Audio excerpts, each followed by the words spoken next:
Good morning, boys and girls. I'm here to do our daily read aloud. We are continuing our journey with Edward. We will be reading chapters 20 and 21 today.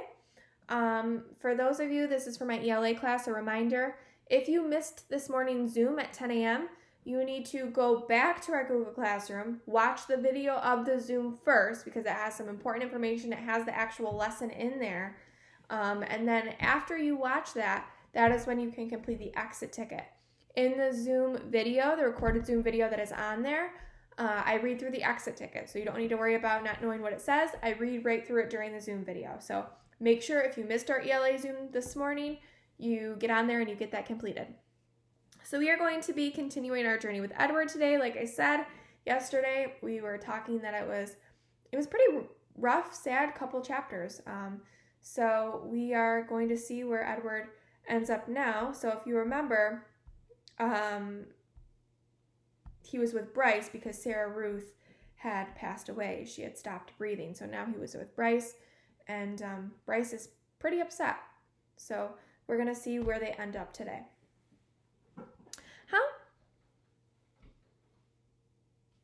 Sorry, I had some birds hitting my window. Sorry about that. How many dancing rabbits have you seen in your life? Bryce said to Edward.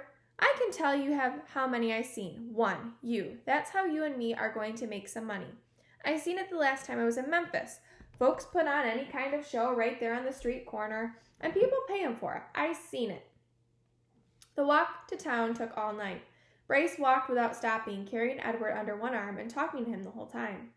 Edward tried to listen, but the terrible scarecrow feeling had come back, the feeling he had when he was hanging by his ears in the old lady's garden, the feeling that nothing mattered and that nothing would ever matter again. And not only did Edward feel hollow, he ached. Every part of his china body hurt. He ached for Sarah Ruth. He wanted her to hold him. He wanted to dance for her. And he did dance, but it was not for Sarah Ruth. Edward danced for strangers on a dirty street corner in Memphis. Bryce played his harmonica and moved Edward's strings. And Edward bowed and shuffled and swayed, and people stopped to stare and point and laugh. On the ground in front of them was Sarah Ruth's button box. The lid was open to encourage people to drop change inside it. Mama, said a small child, look at that bunny. I want to touch him. He reached out his hand for Edward. No, said the mother. Dirty. She pulled the child back away from Edward. Nasty, she said. A man wearing a hat stopped and stared at Edward and Bryce. It's a sin to dance, he said. And then after a long pause, he said, it's a particular sin for rabbits to dance. The man took off his hat and held it over his heart. He stood and watched the boy and the rabbit for a long time. Finally, he put his hat back on his head and walked away. The shadows lengthened. The sun became an orange, dusty ball low in the sky. Bryce started to cry. Edward saw his tears land on the pavement. But the boy did not stop playing his harmonica. He did not make Edward stop dancing. An old woman leaning on a cane stepped up close to them.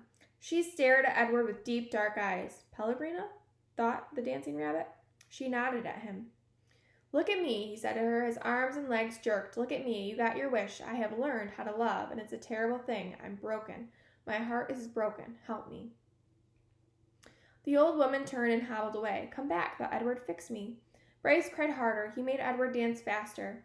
Finally, when the sun was gone and the streets were dark, Bryce stopped playing his harmonica. I'm done now, he said. He let Edward fall to the pavement. I ain't gonna cry anymore. Bryce wiped his nose and his eyes with the back of his hand. He picked up the button box and looked inside it.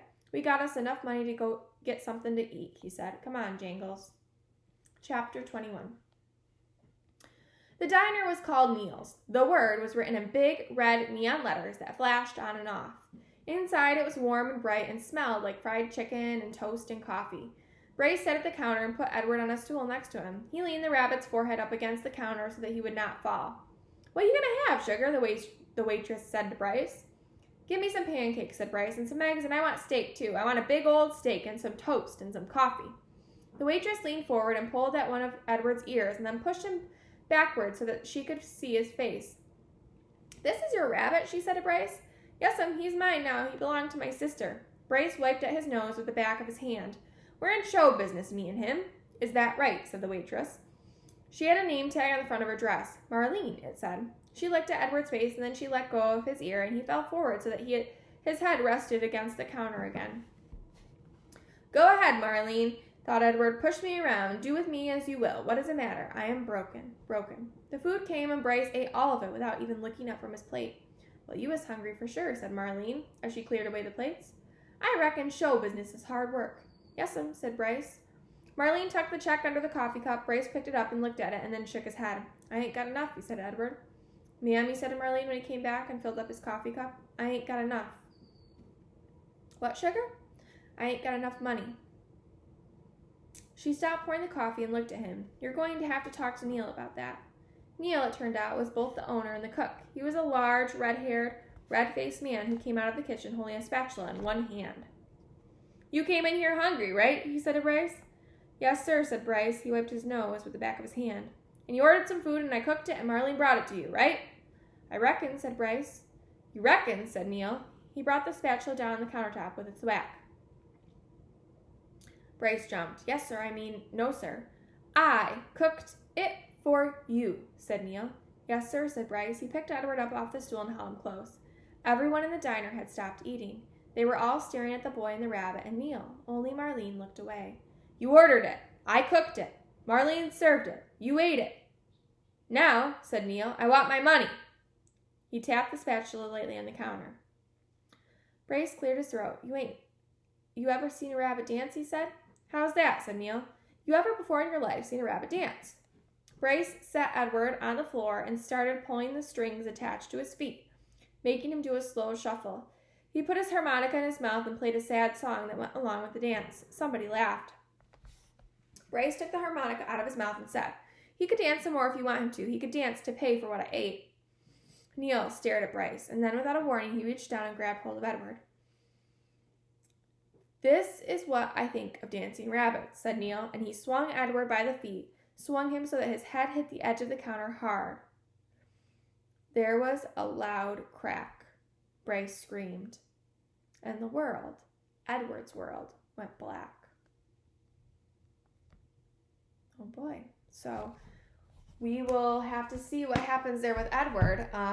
So if you didn't understand that, the man, Neil, went with Edward's head and it cracked. So again, a couple sad chapters, not very uplifting like some of the other ones have been, but the story is still good. We're getting really into it. I hope you enjoyed it, and I hope you come back tomorrow to hear the rest of the story. So I don't think we're quite going to finish it, but you'll hear more of what happens next with Edward. I hope you all have a great day. The sun is shining today. It's supposed to be about 52 degrees, I think. Maybe we can get outside and do something. So have a great day, everyone.